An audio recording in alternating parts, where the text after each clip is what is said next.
जिंदगी को बदलने का कोई रिमोट कंट्रोल नहीं होता। अगर हमें अपनी लाइफ बेहतर बनानी है तो हमें ही पहला कदम उठाना होगा। कोई और आकर हमारी तकदीर नहीं बदल सकता। हमें खुद ही अपनी सोच, अपनी आदतें और अपना रास्ता बदलना पड़ता है। Hello everyone, welcome back. मैं दिल से उम्मीद करती हूँ कि आप सभी ठीक होंगे। हम सब अभी ये सोच रहे हैं, साल तो खत्म होने वाला है, अब क्या बदलेगा, अब तो देर हो गई। लेकिन मैं आपसे कहना चाहती हूँ, देर कभी नहीं होती। जब भी आप उठकर नई शुरुआत करते हो, वही सही वक्त होता है। देखो, समय का इंतजार करने से कुछ नहीं बदलता। अगर आप अभी से छोटे छोटे बदलाव लाना शुरू कर दो, डिसिप्लिन और कंसिस्टेंसी के साथ, तो सिर्फ 1 महीने में ही आपको अपने अंदर फर्क महसूस होगा। और यही छोटे छोटे कदम अगले 6 महीने और आने वाले साल में आपकी पूरी लाइफ को बदल सकते हैं। इसलिए आज हम बात करेंगे 4 सबसे जरूरी हिस्सों की। ये 4 चीजें मिलकर हमारी पूरी जिंदगी का बैलेंस बनाती हैं। अगर हम इन पर धीरे धीरे काम करना शुरू करें तो चाहे हालात कितने भी मुश्किल हों, हम अपनी लाइफ को एक नई दिशा दे सकते हैं। तो चलिए अब हम स्टेप बाय स्टेप देखते हैं कि इन 4 एरियाज में कौन सी सिंपल हैबिट्स आपकी जिंदगी को बेहतर बना सकती हैं। देखिए, हेल्थ कोई लग्जरी नहीं है, ये हमारी पूरी लाइफ की फाउंडेशन है। अगर हमारा शरीर और दिमाग स्ट्रांग है तो हम हर चैलेंज का सामना कर सकते हैं। लेकिन अगर हेल्थ कमजोर हो तो छोटी सी परेशानी भी पहाड़ जैसी लगने लगती है। अब एक्सरसाइज को समझो। एक्सरसाइज सिर्फ वेट लॉस या अच्छा दिखने के लिए नहीं होती, बल्कि ये आपके दिमाग और माइंडसेट को भी पॉजिटिव बनाती है।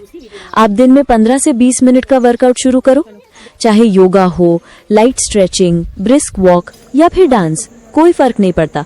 बस रेगुलरिटी जरूरी है। सोचो जरा, जब आप मॉर्निंग में बॉडी मूव करते हो तो आपके अंदर एक अलग ही एनर्जी पैदा होती है। वही एनर्जी आपको पूरे दिन मोटिवेटेड रखती है और डिसीजंस भी क्लियर माइंड से ले पाते हो। अब बात आती है फूड की। फूड सिर्फ पेट भरने के लिए नहीं होता, ये आपकी बॉडी और ब्रेन दोनों के लिए फ्यूल है। अगर आप बार बार जंक, ऑयली या शुगरी फूड खा रहे हो तो आपका माइंड भी लेजी हो जाएगा। कोशिश करो कि ज्यादातर घर का सिंपल खाना खाओ, दाल, रोटी, सब्जी, फ्रूट्स और नट्स। और हाँ, पानी पीने पर भी ध्यान दो। कम से कम 3 से 4 लीटर पानी रोज पीना चाहिए।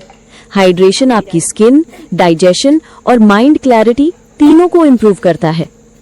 फिजिकल हेल्थ जितनी जरूरी है उतनी ही जरूरी है मेंटल हेल्थ। अक्सर हम छोटी छोटी बातों को दिल पर ले लेते हैं, हर चीज कंट्रोल करने की कोशिश करते हैं। लेकिन सच ये है कि सब कुछ हमारे हाथ में नहीं होता। इसलिए फोकस उन चीजों पर करो जिन्हें आप कंट्रोल कर सकते हो। बाकी जो बाहर की सिचुएशंस हैं, उन्हें ज्यादा सोचकर अपनी एनर्जी वेस्ट मत करो। और सबसे अहम है इमोशनल इंटेलिजेंस। इसका मतलब है अपने इमोशंस को समझना और उन्हें कंट्रोल करना। जब आप गुस्से में होते हो, दुखी होते हो या बहुत एक्साइटेड होते हो, तब लिए गए डिसीजंस अक्सर गलत निकलते हैं। इसलिए कोशिश करो कि हर दिन 10 से 15 मिनट अकेली बैठो, अपने थॉट्स और एक्शंस पर थोड़ा एनालाइज करो। धीरे धीरे ये हैबिट आपकी लाइफ का हिस्सा बन जाएगी और आप हर सिचुएशन को शांत मन से हैंडल कर पाओगे। अब बात करते हैं वेल्थ की। वेल्थ का मतलब सिर्फ ज्यादा पैसा कमाना नहीं है। असली वेल्थ है पैसा स्मार्टली मैनेज करना और उसे सही जगह इस्तेमाल करना।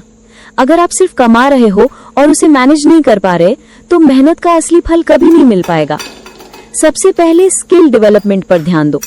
आज के टाइम में सिर्फ एक डिग्री या एक जॉब पर डिपेंड रहना काफी नहीं है। अगर आप सच में अपने इनकम सोर्सेज बढ़ाना चाहते हो तो नई स्किल सीखनी ही पड़ेंगी। सोचो जरा, अगर आपको कोडिंग आती है, वेब डिजाइनिंग आती है या आप डिजिटल मार्केटिंग सीख लेते हो तो ये सब आपके लिए नए अर्निंग अपॉर्चुनिटीज खुल देंगे। और अगर आपको क्रिएटिव चीजों में इंटरेस्ट है, जैसे कंटेंट क्रिएशन, वीडियो एडिटिंग या ग्राफिक डिजाइनिंग, तो इन्हें भी आप साइड इनकम में बदल सकते हो। अब आते हैं गोल सेटिंग पर। बहुत लोग फाइनेंशियल गोल्स तो बना लेते हैं, लेकिन इतने सारे बना लेते हैं कि आखिर में किसी पर भी प्रॉपर्ली फोकस नहीं कर पाते। इसलिए सिंपल रहो, 2 या 3 स्ट्रॉन्ग गोल्स बनाओ। जैसे इस साल इमरजेंसी फंड बनाना है, लोन क्लियर करना है या SIP शुरू करनी है। लिमिटेड गोल्स होने से आपका फोकस क्लियर रहेगा और आप कंसिस्टेंसी के साथ उन पर काम कर पाओगे। पैसा सिर्फ कमाना ही काफी नहीं होता, उसे बढ़ाना और सुरक्षित रखना भी उतना ही जरूरी है। इसके लिए जरूरी है कि आप इन्वेस्टिंग सीखो, चाहे SIP हो, म्यूचुअल फंड्स, फिक्स्ड डिपॉजिट्स या रियल एस्टेट। ऑप्शंस बहुत है, लेकिन आपको बेसिक नॉलेज लेकर समझदारी से कदम उठाना है। कंपाउंडिंग का मैजिक याद रखो, जितनी जल्दी शुरू करोगे उतना ज्यादा फायदा मिलेगा। और ये मत सोचो कि आपके पास बड़ा अमाउंट होना चाहिए, छोटे छोटे स्टेप से भी आप फाइनेंशियल सिक्योरिटी बिल्ड कर सकते हो। और आखिरी पॉइंट, कंटिन्यूअस लर्निंग। दुनिया हर दिन बदल रही है, न्यू टेक्नोलॉजीज, न्यू अपॉर्चुनिटीज और नए मार्केट ट्रेंड्स आ रहे हैं। अगर आप खुद को अपडेट नहीं करोगे तो पीछे रह जाओगे। इसलिए क्यूरियोसिटी हमेशा जिंदा रखो। डेली 15 से 20 मिनट कुछ नया पढ़ने या सीखने की हैबिट डालो। ये छोटा सा स्टेप लॉन्ग टर्म में आपकी सक्सेस और फाइनेंशियल ग्रोथ में बहुत बड़ा रोल निभाएगा। अब बात करते हैं रिलेशनशिप्स की। सच कहूं तो लाइफ में हैप्पीनेस का सबसे बड़ा हिस्सा हमारे रिलेशनशिप से ही आता है। चाहे आप कितने भी सक्सेसफुल हों या रिच क्यों ना हो, अगर आपके पास अपने लोग नहीं हैं जो सच में आपको समझते और सपोर्ट करते हों, तो वो खुशी अधूरी ही रहती है। हम में से कई लोग सोशल मीडिया पर सैकड़ों फ्रेंड्स या फॉलोअर्स रखते हैं, लेकिन जब हमें सच में किसी की जरूरत होती है तो गिनती के 2-3 लोग ही होते हैं जो हमारे साथ खड़े रहते हैं। इसलिए फोकस करो क्वालिटी रिलेशनशिप्स पर, क्वांटिटी पर नहीं। उन लोगों को वैल्यू दो जो जेन्युइनली आपकी केयर करते हैं, जो आपके दुख सुख में साथ रहते हैं। उनकी बातें सुनो, उनके इमोशंस को समझो और उनकी जिंदगी में अपनी प्रेजेंस दिखाओ। यही छोटे छोटे जेस्चर्स आपके रिश्तों को गहराई देते हैं। अब एक बहुत जरूरी बात, रिएक्शन कंट्रोल करना। अक्सर ऐसा होता है कि कोई हमें क्रिटिसाइज कर देता है, गुस्सा दिला देता है या अनजाने में हर्ट कर देता है। ऐसे मोमेंट्स पर हमारा इमीडिएट रिएक्शन होता है गुस्सा करना या पलटकर जवाब देना।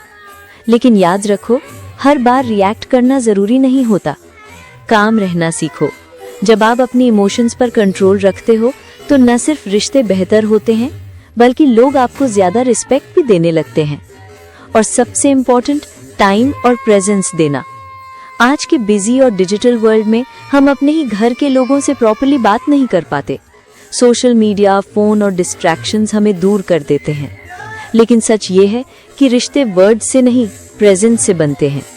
दिन में थोड़ी देर ही सही, पर अपने लव्ड वंस के साथ क्वालिटी टाइम बिताओ। उनसे दिल की बातें करो, बिना फोन देखे उनकी बातें सुनो। यही मोमेंट्स रिश्तों में बॉन्डिंग और अंडरस्टैंडिंग को स्ट्रॉन्ग बनाते हैं। और अब आखिरी लेकिन सबसे अहम हिस्सा, हैप्पीनेस। कई लोग सोचते हैं कि हैप्पीनेस मतलब है बड़ी कार, नया फोन या लग्जरी लाइफस्टाइल। लेकिन सच्चाई ये है कि हैप्पीनेस किसी एक्सटर्नल चीज से पूरी नहीं होती। ये हमारे अंदर की स्टेट है, हमारे माइंडसेट और डेली चॉइसेस पर डिपेंड करती है। सबसे पहले सेल्फ केयर। जिंदगी की भाग दौड़ में हम अक्सर खुद को ही भूल जाते हैं। लेकिन याद रखो, अगर आप खुद खुश नहीं होंगे तो दूसरों को भी खुश नहीं रख पाएंगे। थोड़ा समय सिर्फ अपने लिए निकालो, चाहे वो म्यूजिक सुनना हो, गार्डनिंग करना हो, किताब पढ़ना हो या कॉफी पीते हुए बालकनी में बैठना। जो चीज आपको इनर पीस दे उसे जरूर करो। ये छोटी छोटी सेल्फ केयर एक्टिविटीज आपके मूड को अपलिफ्ट करती हैं और फोकस को बढ़ाती हैं। दूसरी बात, disconnect from technology. Social media पर घंटों स्क्रॉल करने से टेम्पररी डिस्ट्रैक्शन मिल सकती है, लेकिन असली हैप्पीनेस उसमें नहीं है। रोज कुछ समय के लिए गैजेट्स और नोटिफिकेशन से दूर रहो। उस वक्त फैमिली के साथ बातें करो, हंसो या बस साथ बैठकर खाना खाओ। ये छोटे मोमेंट्स आपकी जिंदगी में वो वार्मथ लाते हैं जो किसी भी स्क्रीन से नहीं मिल सकती। और तीसरी बात, हेल्प अदर्स। बिना किसी एक्सपेक्टेशन के किसी की मदद करना। ये वो चीजें हैं जो दिल को गहराई से सेटिस्फैक्शन देती हैं। चाहे किसी स्ट्रेंजर की मदद हो या अपने आसपास के लोगों का